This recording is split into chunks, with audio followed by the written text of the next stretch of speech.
Janata Dal United सोबत हातमिळवणी केल्यानंतर आता बिहारमध्ये एनडीएचं सरकार स्थापन झालंय।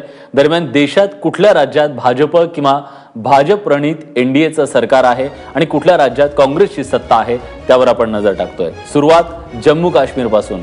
पीडीपी सोबत त्यांनी सत्ता स्थापन केली। उत्तराखंडमध्ये भाजपची सत्ता आहे। राजस्थानमध्ये एक हाती भाजपची सत्ता। उत्तर प्रदेशमध्ये नुकताच त्यांनी घवघवीत यश संपादन केलं। गुजरात भाजपच्याच ताब्यात आहे। मध्य प्रदेशमध्ये गेल्या अनेक वर्षांपासून भाजपची सत्ता आहे। झारखंडमध्ये भाजप आहे। तेव्हा बिहार आता जो एक पॅच राहिला होता तोही आता भरून काढलेला आहे।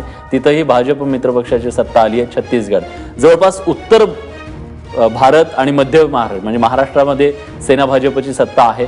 हा सगळा जो भारत आहे तो भगवामय झाल्याचं दिसतंय आणि आसाममध्ये सुद्धा भाजपची सत्ता आहे। अरुणाचल प्रदेश ज्या पूर्वेकडच्या राज्यामध्ये भाजप दिसायचं नाही तिकडे सुद्धा आता भाजप दिसू लागलेला आहे आणि आंध्रात सुद्धा त्यांच्या मित्रपक्षाची सत्ता आहे। तेव्हा एक चित्र समोर राहतं की देशात भाजपची काय स्थिती आहे।